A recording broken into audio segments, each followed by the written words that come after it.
Hola, buen día. Mi nombre es Luis Aristizábal. Yo soy médico egresado de la Universidad CES con una especialización en emergencias y desastres. Hace 16 años trabajo en una clínica cardiovascular y el tema que queremos revisar hoy son los dispositivos de estimulación eléctrica, principalmente el marcapaso.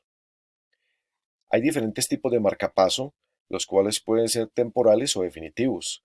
El temporal es el transcutáneo que podemos poner en una ambulancia medicalizada o en un servicio de urgencias por medio de los parches o electrodos que trae el desfibrilador. Puede ser transvenoso o puede ser epicárdico después de una cirugía cardíaca, en la cual por fenómeno inflamatorio el paciente pudo haber salido con un bloqueo en la conducción auriculoventricular. Si el paciente es candidato o merecedor a un marcapaso definitivo, este puede ser unicameral, porque tiene un electrodo a una sola cámara, puede ser aurícula-ventrículo. Este puede ser también bicameral, aurícula y ventrículo, y el llamado tricameral, que es el resincronizador, que tiene tres electrodos: aurícula derecha, ventrículo derecho y el ventrículo izquierdo. Este último electrodo se pasa a través del seno coronario.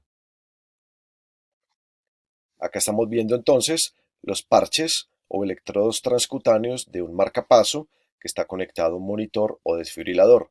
Y acá en esta otra imagen estamos viendo los electrodos que el cirujano deja después de una cirugía cardíaca cuando ve que el paciente tiene un bloqueo en la conducción. Dependiendo de la necesidad, arritmia o problema del paciente, este puede requerir un marcapaso, un resincronizador, que es el marcapaso que tiene tres electrodos, un desfibrilador o un resincronizador con desfibrilador. Acá estamos viendo en esta imagen que debajo de la clavícula, puede ser la derecha o la izquierda, el paciente se le hace un bolsillo, casi siempre con anestesia local, y ahí donde se instala o se implanta la batería o carcasa del dispositivo. Estos dispositivos funcionan de acuerdo a lo que se necesitó para lo cual fueron implantados. El marcapaso tiene una función de sensado continuo las 24 horas. Él está vigilando constantemente que la aurícula se despolarice y emita una onda P, y que el ventrículo haga lo mismo y que inscriba en el trazo electrocardiográfico o en la pantalla el complejo QRS.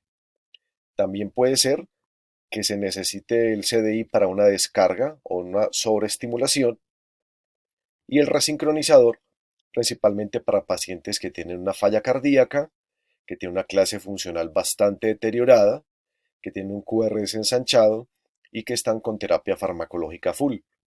Esos pacientes pueden ser candidatos a que se les coloque terapia de resincronización como último paso antes de considerar un trasplante cardíaco, o si por la edad ya no son candidatos a ser trasplantados, esa podría ser la última oportunidad que les quede, no de aliviarse de la enfermedad, pero sí de mejorar su calidad de vida un poco. Acá estamos viendo un dispositivo de estimulación eléctrica el cual tiene tres electrodos, uno para la aurícula derecha y otros dos en los ventrículos. O sea que estamos hablando de un marcapaso tricameral conocido con el nombre de resincronizador cardíaco. Los marcapasos también los podemos diferenciar de acuerdo al tamaño del electrodo. Los que tienen una espiga corta, que hay veces son difíciles de ver en el electrocardiograma o en la pantalla, son electrodos bipolares. Y los que tienen un electrodo largo, una espiga visible en el trazo electrocardiográfico, son los unipolares. Esa espiga, esa seña que aparece en la pantalla o en el trazo electrocardiográfico, simplemente nos está diciendo que el aparato sensó, y al ver que no iba a haber despolarización a ritmo propio de la aurícula del ventrículo, tuvo que estimular esa cavidad aurícula-ventrículo para que finalmente se despolarizara. Algo muy importante, y que hay veces nosotros los médicos y el personal de enfermería confundimos y no conocemos, es que el hecho de no tener espiga un electrocardiograma no quiere decir que el marcapaso no esté funcionando bien. Lo que nos está dando a entender es que el paciente va a ritmo propio de su corazón. y que lo estuvo sensando, pero no hubo necesidad de que el dispositivo estimulara. Por eso es que no siempre va a haber espiga. Si usted quiere ver el adecuado funcionamiento de su aparato, de su dispositivo de estimulación, le debe colocar un imán, porque el imán, como vamos a ver más adelante, apaga momentáneamente ese sensado y prende el estímulo, lo que va a hacer que a usted le aparezcan las espigas en el trazo o en la pantalla. Ese imán no puede ser cualquier imán. Ese imán debe tener un peso considerable, por ahí una media libra aproximadamente. Ese imán también lo venden las casas fabricantes de estos dispositivos y lo que hace el imán básicamente cuando se coloca sobre la piel desnuda del paciente, justo encima donde se palpa el dispositivo, es que apaga la detección o el sensado, en ese momento queda inhibido, entra en un modo asincrónico y se le está activando la función de estímulo, mientras dure el estímulo magnético, en algunos, porque en otros puede ser por espacio de 10 segundos. Por eso es que entonces cuando vayamos a tomar un electrocardiograma de un paciente que tenga un dispositivo, primero lo tomamos sin imán y posteriormente lo tomamos con imán. Pero la recomendación sería entonces, deje que empiece a correr el electrocardiograma y póngale el imán. O si usted le puso el imán, no deje que pasen muchos segundos porque entonces puede volver a la frecuencia cardíaca normal. ¿Qué riesgos se corren cuando a un paciente se le coloca un imán y es portador de marcapaso? Pues realmente los riesgos son muy pocos, por no decir que ninguno, pero está descrito que ese estímulo magnético producido por el imán deje al marcapaso, entre comillas, engarrotado a esa frecuencia, lo que puede generar algo de disconfort en el paciente y que por obvias razones la batería se termine más rápido. O también está descrito que se desencadene un fenómeno RNT y lleva al paciente a desarrollar una fibrilación ventricular o una taquicardia ventricular sin pulso. Acá estamos viendo un electrocardiograma de 12 derivadas tomada de un equipo multicanal, en donde claramente se ve una espiga que es muy visible, por lo tanto es un electrodo unipolar y en este caso la espiga está en la onda P. ¿Qué quiere decir? Se puede interpretar de muchas formas. Puede decirnos que está estimulando a la aurícula y que al ventrículo solamente lo sensó, o que puede ser el electrocardiograma de un paciente que solo tiene un electrodo a la aurícula, muy típico de los pacientes pediátricos. Acá en este, por ejemplo, otro electrocardiograma de 12 derivadas tomado en equipo multicanal, estamos viendo una espiga muy pequeñita en la aurícula y muy pequeñita también en los ventrículos, acá en los QRS. De entrada, por el tamaño de la espiga decimos que es bipolar, y como tiene espiga la aurícula y espiga el ventrículo, estamos diciendo que es un DDD, un dispositivo tipo DDD en el cual sensa y estimula tanto a la aurícula como al ventrículo. También es importante ver la orientación del QRS en las precordiales. Si vemos que tanto en B1, B2, B3 como B4, B5 y B6 los QRS todos son negativos, eso nos da a entender que el electrodo del ventrículo está ubicado en el ápex y no en el tracto de salida del ventrículo. También es importante ver la morfología de bloqueo de rama que adoptan, porque si es un electrodo para el ventrículo derecho, adopta morfología de bloqueo rama izquierda y viceversa.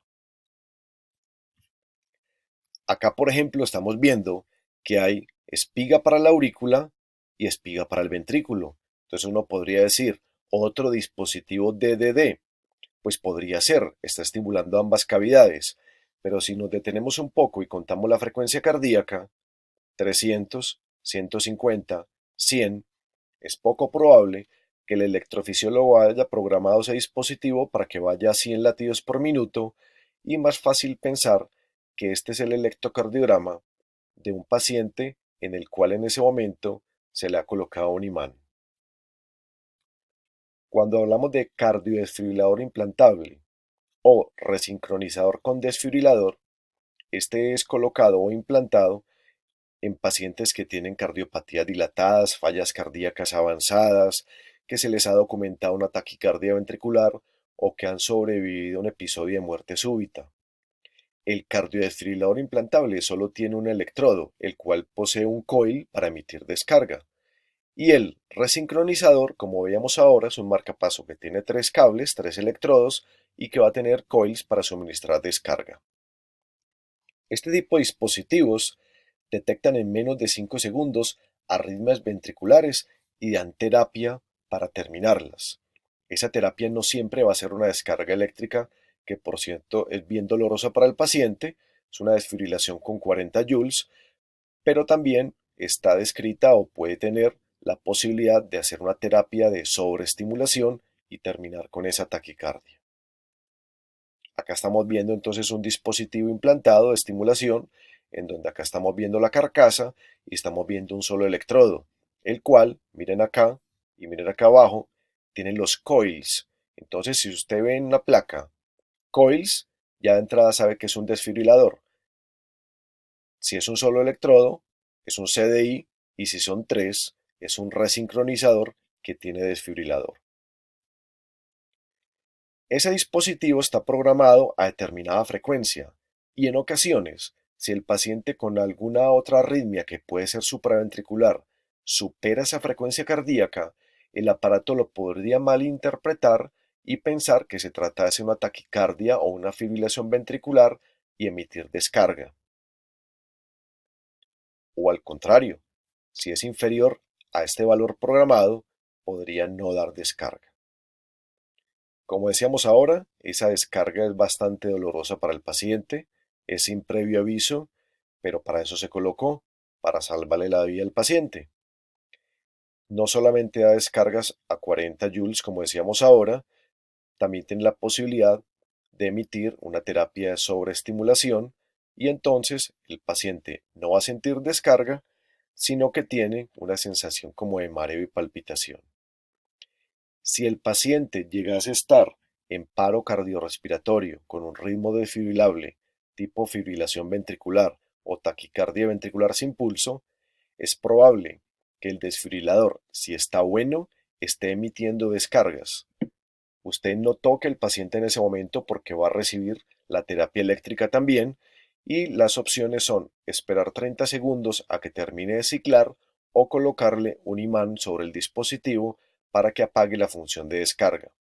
Si el paciente no está en paro cardíaco y lo que tiene es una tormenta eléctrica, múltiples descargas emitidas por el dispositivo, colóquele un imán como mencionábamos ahora.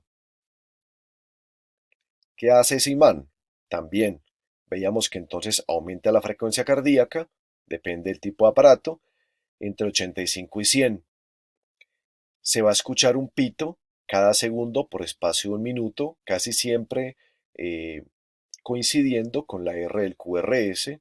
En ese momento se está apagando la función de desensado y de descarga mientras tenga el estímulo magnético. Una vez retirado el imán, estas descargas en la gran mayoría de dispositivos se vuelven a recuperar.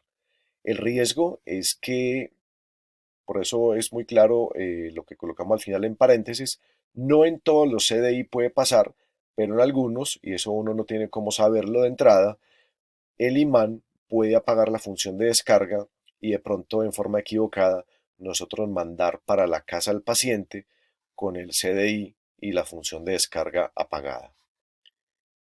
Si la frecuencia cardíaca no aumenta con el imán o se queda en 85, podría también estar dándonos a entender que la batería de ese cardiodesfibrilador implantable está llegando a su fin.